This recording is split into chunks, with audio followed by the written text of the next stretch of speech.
실패한 옛 언약에서 시작한 새 언약이라는 제목 가지고 말씀을 나누겠습니다. 인간이 죄를 짓고 이제 사단에게 져버렸죠. 영적인 싸움에서 우리가 졌습니다. 베드로후서 2장 19절 보면 진자는 이긴 자의 종이 되어버린다 이렇게 말씀하고 있습니다. 우리는 사단에게 영적인 싸움에서 아담과 하와가 패하고 그 피를 이어받은 그러한 자들이기 때문에 우리도 자연스럽게 이제 진자가 되어버린 거예요. 사단의 종이 되었고 진자가 되어서 사단의 노예로 전락한 우리의 인생이 되어버렸습니다. 하나님은 그걸 원치 않습니다. 우리가 누구의 형상을 따라 지음받았습니까? 하나님의 형상. 우리는 존귀한 하나님의 형상을 따라 지음받은 자들입니다. 아프리카 흑인들이 얼굴이 새카맣다고 그래서 그들이 존귀하지 않는 것이 아니라 존귀한 이유는 그들 역시 하나님의 형상을 따라 지음받은 하나님의 백성들이기 때문에 그렇습니다. 자, 그런데 죄로 인해서 그 모든 하나님의 형상이 다 파괴되어 버렸죠. 하나님의 자녀 형상들이 다 파괴되어 버렸습니다. 이제 하나님의 비전, 하나님의 목적은 뭐냐면 다시 사단에게 빼앗겼던 당신의 백성들을 회복시켜서 나는 그들의 하나님이 되고 그들은 내 백성이 되게 하는 것이 우리 하나님의 비전이요 하나님의 목적입니다. 구약에서는 그걸 뭘 통해서 이루셨냐면 옛 언약을 통해서 당신의 백성들을 나의 자녀로 삼고 나는 그들의 하나님이 되는 그러한 언약을 이루어 주셨습니다. 그런데 우리가 잘 알고 있듯이 이 옛 언약은 이스라엘이라는 그 한 나라에 속해 있는 언약이에요. 우리와는 관계가 없는 그러한 언약이란 말이에요.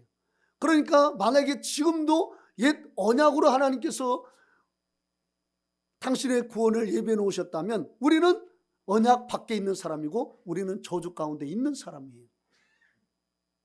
그런데 이 새 언약은 이스라엘이라는 그 나라뿐만 아니라 모든 열방을 다 포함하고 있는 언약입니다. 자, 여기 보면은요 33절에 이제 새 언약은 그들의 나의 법을 그들의 속에 두며 그들의 마음에 기록할 것이다 이렇게 말씀하고 있죠.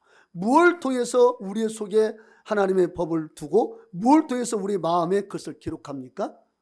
성령이죠. 자, 우리 고린도 후서 3장을 보세요. 고린도 후서 3장 3절 시작. 우리는으로 말미암아 나타난 그리스도의 편지니 이는 먹으로 쓴 것이 아니요 오직 살아계신 하나님의 영으로 쓴 것이며 또 돌판에 쓴 것이 아니요 오직 육의 마음판에 쓴 것이라. 예, 하나님의 영으로 육의 마음판에 쓴 것이다. 뭐가? 새 언약이. 그래서 6절 보면 우리가 새 언약의 일꾼 되게 만족하셨으니 율법 조문으로 하지 아니하고 오직 영의 영으로 함이니 율법 조문은 죽이는 것이요 영은 살리는 것이니라 이렇게 말씀하고 있죠. 새 언약의 일꾼 되었는데 오직 영을 통해서 성령을 통해서 새 언약의 일꾼이 되었다라고 말씀하고 있습니다. 그러니까 새 언약은 뭡니까? 성령이에요. 성령을 받은 사람은 새 언약의 일꾼인 것입니다. 자, 그런데요 이 새 언약 성령을 받는 것은 이스라엘 나라에게만 주신 약속이 아니라 우리 요엘서를 보세요. 요를 찾으세요. 호세아 다음에 요엘 1272페이지 28절 29절 봅시다. 요엘서 2장 28절 29절 1273페이지 읽어봅시다. 시작. 그 후에 내가 내 영을 만민에게 부어주리니 너희 자녀들은 장래일을 말할 것이며 너희 늙은이는 꿈을 꾸며 너희 젊은이는 이상을 볼 것이며 그때 내가 또 내 영을 남종과 여종에게 부어줄 것이며 예, 내가 내 영을 만민에게 부어준다 이렇게 말씀하고 있어요. 그러니까 이 새 언약인 성령은 이스라엘이라는 한 나라에만 국한된 언약이 아니라 온 열방과 나라와 민족과 백성을 향한 그러한 하나님의 언약의 약속이라는 것을 우리가 명확히 알 수가 있습니다. 아멘. 이 언약을 통해서 나는 그들의 하나님이 되고 본문 31장 예레미야 31장 33절에 그러죠. 나는 그들의 하나님이 되고 그들은 내 백성이 될 것이다. 그러니까 성령을 통해서 이제 하나님은 그들의 하나님이 되고 그들은 내 백성이 되는 은혜가 주어지게 된다라는 사실입니다. 자, 이게요 얼마나 중요한지 이 본문을 히브리서 기자가 그대로 인용해서 말씀하고 있습니다. 히브리서 8장을 보세요. 8장 8절 9절 읽어봅시다. 시작. 그들의 잘못을 지적하여 말씀하시되 주께서 이르시되 볼지어다 날이 이르리니 내가 이스라엘 집과 유다 집과 더불어 새 언약을 맺으리라. 또 주께서 이르시기를 이 언약은 내가 그들의 열조의 손을 잡고 애굽 땅에서 인도하여 내던 날에 그들과 맺은 언약과 같이 아니하도다. 그들은 내 언약 안에 머물러 있지 아니하므로 내가 그들을 돌보지 아니하였노라. 예. 그러니까 옛 언약 이 파기된 이유를 정확히 말씀하고 있죠. 그들은 내 언약 안에 머물러 있지 아니하므로 내가 그들을 돌보지 아니하였노라. 그러니까 이 언약이 이렇게 중요한 겁니다. 언약 안에 머물러 있지 아니하므로 내가 그들을 돌보지 아니했다. 새 언약도 똑같습니다. 새 언약 안에 들어와서 그 언약 안에 우리가 하나가 될 때 하나님은 나의 하나님이 되고 나는 그 하나님의 백성이 되어서 하나님의 언약 안에 있기 때문에 하나님이 나를 돌보시고 인도하시는 것이에요. 그러니까 내가 언약 안에 들어가지 않고 언약 안에 머물러 있지 않고 언약을 무시하고 구약부터 예언해 놓은 이 언약을 무시하고 내가 성령 안에서 함부로 생각하고 쉽게 생각하고 뭐 성령 받는 거 뭐 그게 뭐 이미 다 믿으니까 받은 거지 이렇게 생각하고 성령 받기를 거절하고 안 받고 무시하고 이렇게 한다면 하나님의 언약 안에 머물러 있지 못하는 것입니다. 하나님의 언약 안에 머물러 있는 그 사람을 하나님이 돌보시고 하나님이 그를 인도하신다고 성경은 말씀하고 있는 거예요. 그러니까 제가요 어떤 그 이 행사나 집회 때 열심히 기도해 주는 이유가 여가 있어요. 어떤 목사님들은 그렇게 말해요. 최인규 목사님이 기도해 주면 다 성령 받는데 그런 이 소문이 우리 교단 사이에 목사님들 사이에 좀 퍼져 있어요. 그래서 성령 못 받으면 최인규 목사님한테 가라 이런 게 있어요. 그건 사실이 아니에요. 제가 진짜 그 영혼이 성령 받는 걸 너무 원하기 때문에 그냥 포기할 수 없어서 그냥 기도하다 보니까 그러는 것이지 제가 주는 게 아닙니다. 정말 그 영혼을 생각하면 제가 그냥 뿌리칠 수가 없어서 그냥 좀 기도해 주다 알고 너무 싼 이 생장작 같으면 벌써 딱 느낌 와요. 이거 진짜 힘들겠구나 이 사람 성령 받기 위해서 기도하는 거 이거 어렵겠구나 막 그런 느낌이 올 때는 그냥 기도해 주고 그냥 가고 싶어요. 그래도 누가 뭐라고 할 사람 아무도 없어요. 그런데 그게 잘 안 돼요. 그 영혼을 생각하면 그게 잘 안 된단 말이에요. 그러니까 막 기도해 주다 보니까 어느새 보니까 성령을 받아요. 다 성령 받는 거 아닙니다. 제가 기도도 못 받은 분도 있어요. 분명히 있어요. 그런데 다만 끝까지 기도를 해주려고 애를 써요. 왜? 새 언약이니까. 새 언약 안에 머물 수 있도록 해야 되니까. 그게 목회자의 사명이니까. 그래서 하는 거란 말이에요. 제가 주는 거면 빨리빨리 다 주죠. 안 그래요? 목이 이렇게 막 잠겨서 얼마나 힘든데요. 막 더운 나라처럼 땀이 많아가지고 저는 우리 아들이 부러워요. 그래서 우리 아들은 땀을 안 흘려. 저는 얼마나 부러운지 몰라요. 저는 조금만 기도하면 땀이 막 비오듯이 쏟아져가지고 막 우리 그것을 본 분들은 우리 목사님 열심히 기도하신다고. 아니에요. 열심을 내는 거 아니에요. 그냥 땀이 많아요. 그런데 다른 분들은 최인규 목사님 너무 열심히 하신다고. 참 그런 면에서는 좀 이득이 있긴 있는데 근데 진짜 저는요 땀이 많아서 그래요. 진짜 막 열심히 기도 안 해도 땀이 나는 사람이에요. 근데 막 이렇게 기도하면 땀이 막 줄줄 흐르니까 기도해 주는 거 진짜 쉽지 않아요. 그리고 오래 기도해 주는 거 진짜 쉽지 않습니다. 기도하는 것은 그게 새 언약이니까 그래요. 새 언약이 그 마음판에 새겨져야, 그리고 새 언약 안에 머물러 있어야 나는 하나님의 백성이 되고 하나님은 나의 하나님이 되니까 제가 그래도 그렇게 고생하는 겁니다. 저는 그래서 하나님께 기도했어요. 하나님, 제발 그냥 안수하면 바로 성령 받게 해주세요. 너무 힘들어요. 제가 그렇게 기도한 적이 한두 번이 아니에요. 정말 너무 힘들어서 주님, 그냥 안수만 하면 그냥 성령 받으면 안 될까요? 이번에도 그 첫 번째 분을 위해서 기도하는데요, 그분이 20분을 걸리는데, 와, 이분 성령 받을까? 막 여성분인데, 나도 막 제가 아니야, 이분을 뚫어야 돼 하면서 계속 기도를 했어요. 그랬더니 이분이 이제 열리니까 그 다음에 쫙 성령을 받더라고요. 그러니까 이게 쉬운 일은 아닌데 반드시 해야 될 일이에요, 목회자는. 그래서 성도들이 다 새 언약 안에 들어가서 하나님과 만나고 하나님과 교제할 수 있도록 그 길을 열어줘야 됩니다. 오늘 히브리서 8장 9절에 그러잖아요. 그들을 버린 이유가 그들이 내 언약 안에 머물러 있지 아니하므로 내가 그들을 돌보지 아니하였노라.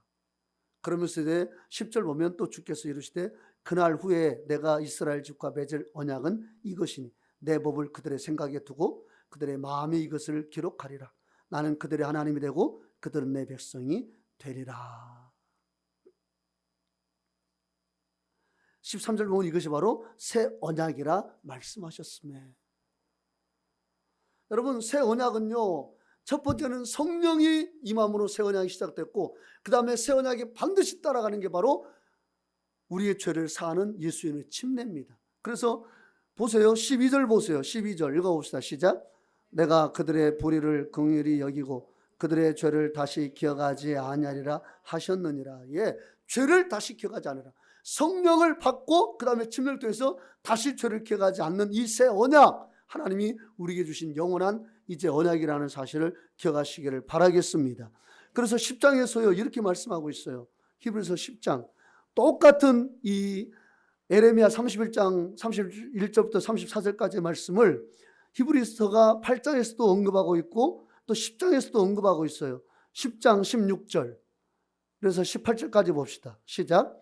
주께서 이르시되 그날 후로는 그들과 맺을 언약이 이것이라 하시고 내 법을 그들의 마음에 두고 그들의 생각에 기록하라 하신 후에 또 그들의 죄와 그들의 불법을 내가 다시 기억하지 아니하리라 하셨으니 이것들을 사하셨은즉 다시 죄를 위하여 제사 드릴 것이 없느니라. 아멘. 예, 이제 이 10장에서는요 축약판이죠. 에레미야 31장 31절부터 34절까지의 축약판을 이 히브리서 10장 16절부터 18절까지 말씀하고 있어요. 여기는 새 언약이 바로 성령이라는 것을 말씀하고 있고, 그 다음에 죄를 사하여서 다시는 죄를 위하여 드릴 제사가 없다. 이건 뭡니까? 예수로 받는 침례. 그래서 이제 해마다 드렸던 그 짐승의 제물로 더 이상 죄를 사할 필요가 없어진 겁니다. 왜? 예수 이름의 침례를 통해서 영원한 죄사함의 약속이 우리에게 주어졌기 때문에 그렇죠. 그래서요, 우리가 새 언약 안에 머물러 있는 삶은 너무나 귀한 삶입니다. 우리가 예수 이름으로 침례받고 그래서 죄가 사함받고 성령을 받는 것, 이게 너무나 귀한 약속이고 너무나 중요한 것인데요. 자, 성령이 언제 임했고 베드로 사도가 언제 물과 성령으로 건너는 그 새 언약의 복음을 전했습니까? 오순절 날이죠. 사도행전 2장을 봅시다. 사도행전이요. 사도행전 2장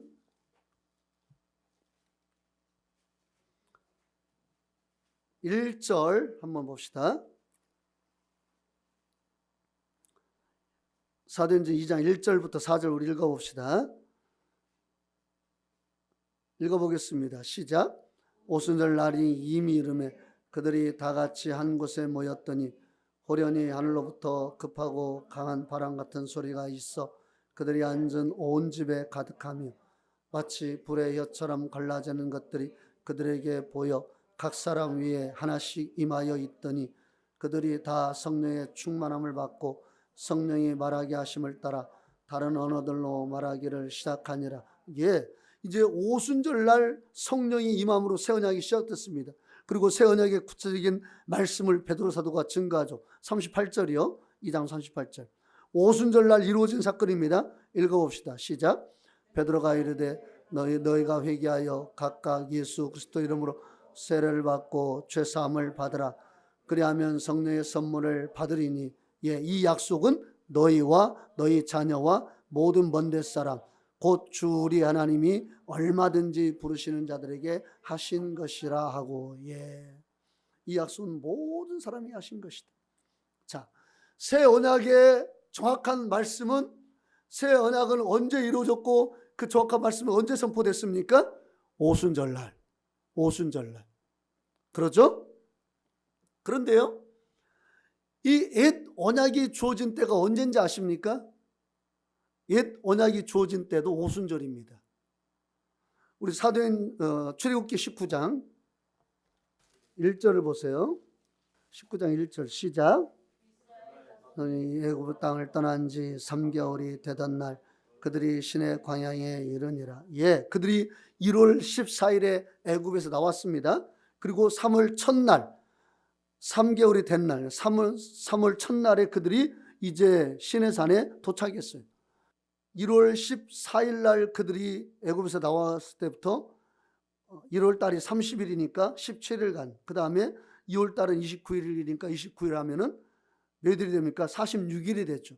그 다음에 그들이 이제 하나님께서 백성을 성결케 하라고 19장 15절에 모세에게 명령하죠. 그래서 모세가 백성에게 이르되 준비하여 셋째 날을 기다리고 여인을 가까이 하지 말라 하시니라. 그래서 3일 동안 더 하면 49일이고, 그리고 이제 출애굽기 20장 보면 드디어 십계명을 받게 되죠. 그래서 십계명을 49일째 된 날 받다가 어떤 일이 벌어지냐면 20장 18절에서 21절까지 보세요. 출애굽기 20장 18절에서 21절 읽어봅시다. 시작. 뭇 백성이 우레와 번개와 나팔 소리와 산의 연결을 본지라. 그들이 볼 때에 떨며 멀리 서서 모세에게 이르되 당신이 우리에게 말씀하소서 우리가 들으리이다. 하나님이 우리에게 말씀하시지 말게 하소서 우리가 죽을까 하나이다. 모세가 백성에게 이르되 두려워하지 말라. 하나님이 임하심은 너희를 시험하고 너희로 경외하여 범죄하지 않게 하려 하심이니라. 백성이 멀리 서 있고 모세는 하나님이 계신 흥함으로 가까이 있게. 예, 하나님이 직접적으로 모세와 백성들에게 십계명을 주는데 그들이 너무 두려워가지고, 그들이 너무 무서워서 멀리 떨며 멀리 서서 모세에게 부탁하죠. 19절에 당신이 우리에게 말씀해 달라고, 우리가 듣겠다고, 하나님이 우리에게 말씀하시지 말게 해달라고, 우리가 죽을 것 같다고. 너무 무서워서 이제 그렇게 모세에게 요구할 때 모세가 이제 하나님께 가서 그렇게 말씀을 드리죠. 이게 하루가 이제 거기서 지나갑니다. 그래서 50일째 되는 날 정확히 이제 이 십계명을 백성들이 받게 되는 거예요. 그러니까 6월절 날을 정하고 그 6월절 일이 있은 다음으로 50일째 되는 날 이스라엘 백성들이 시내산에서 십계명을 받은 것입니다. 옛 언약을 받은 날이 언제예요? 오순절 날입니다. 새 언약을 받은 날이 언제입니까? 오순절 날이에요. 실패한 그 언약의 자리에서 하나님이 다시 시작한 것이 바로 오순절날 성령 강림, 새 언약의 사건입니다. 그러니까 우리 하나님은요, 너 실패했으니까 너 이제 끝이야. 너 나를 제대로 믿지 않고 너 떠났으니까 너 이제 끝이야. 이게 아니라 실패한 그 자리에서 그 사람을 다시 회복해서 새 언약의 일꾼으로 세우시는 것이 우리 하나님의 뜻이라는 사실입니다. 그러니까 하나님 앞에서 끝날 때까지 아무도 끝난 게 아니에요. 그래서 우리가 누구도 포기할 수 없는 것은, 아무리 그 사람이 지금은 하나님을 떠나 있고 하나님을 믿지 않고 있고 하나님을 배격하고 있다 할지라도 실패한 오순절날 주신 그 십계명, 그러나 다시 새 언약도 오순절날 주심으로 지금까지 하나님의 은혜가 흘러내려온 것처럼 하나님은 우리 인생도 마찬가지입니다. 그러므로 우리의 생이 다하여서 주 앞에 서는 그날까지는 실패한 인생은 없습니다. 누구든지 하나님 안에서 새로워질 수가 있는 것입니다. 누구든지 회복될 수 있는 것입니다. 누구든지 온전해질 수 있는 것입니다. 누구든지 하나님의 은혜를 체험할 수 있는 것입니다. 누구든지 그 인생에 다시금 새로운 꽃을 피울 수 있는 것입니다. 하나님은 그런 하나님이십니다. 하나님은 그런 당신의 백성들을 만들기를 원하세요. 깨어지지 않는 그릇? 귀하죠. 그러나 하나님은요, 깨진 그릇을 온전케 해서 다시금 사용하시기를 원하시는 하나님이십니다. 예수님의 제자들이 그랬습니다. 베드로가 얼마나 예수님을 저주했습니까? 예수님 십자가를 지실 때 얼마나 저주했습니까? 나 예수님 몰라. 나중에는 저주하면서 맹세했다고 그러잖아요. 내가 예수를 알면 내 인생이 내가 개야. 막 이렇게 맹세하면서 저주하잖아요. 그런 베드로에게 누가 찾아오십니까? 그 예수님이 찾아오세요. 당신을 배신한 베드로에게 주님이 찾아오신 겁니다. 그리고 다시금 그에게 새로운 사명을 주시죠. 내 양을 먹이라, 내 양을 치라, 내 양을 먹이라는 사명을 다시금 그에게 허락하십니다. 누가 성경의 인물 중에 누가 깨진 그릇 아닌 그릇이 누가 있습니까? 다윗도 하나님 앞에서, 다윗은 물론 그가 성령을 받은 건 아니에요. 성령의 감동을 받은 겁니다. 성령의 내주는 신약 오순절날부터 시작되고 그 전에는 다 성령의 감동을 받아서 하나님 일을 감당했습니다. 자, 다윗이 성령의 감동을 충만히 받아서 주의를 하는데 그가 바세바를 범함으로 하나님의 성령이 그를 떠나게 되니까 어떻습니까? 그가 시편 51편에서 하나님, 주의 성령을 내게 떠나지 말게 해달라고, 나를 버리지 말아 달라고, 나를 다시 세워달라고 기도하잖아요. 그때 하나님 어떡합니까? 너는 이미 끝났어. 너는 너무나 큰 죄를 지었어. 그건 용납할 수 없어. 물론 그 죄로 인해서 허물이 남아서 다윗이 많이 그것 때문에 괴로워했습니다. 자기 자식들이 반란을 일으키고 또 여러 가지 사건에 연루되고 많은 어려움을 겪었죠. 그러나 분명한 건 무엇입니까? 하나님이 그 기도를 들어주셔서 다시 그를 세워주셨다는 사실입니다. 실패한 그곳에서 하나님은 그를 들어 쓰신 거예요. 여러분, 우리가 큰 죄 저지를 수 있고 지을 수 있습니다. 중요한 것은 그 실패한 자리에서 다시 하나님을 구하는 것입니다. 주의 은혜를 찾는 것입니다. 주님, 나 만나주세요. 나 이렇게 살고 싶지 않습니다. 내가 이렇게 죄를 지었지만 저 이렇게 살고 싶지 않습니다. 나 다시 회복되기 원합니다. 주님, 나 도와주세요. 그렇다면 다시 우리가 새 언약 안에 들어가서 새로운 하나님의 은혜 속에서 살아가는 당신의 거룩한 백성들이 될 줄로 믿습니다.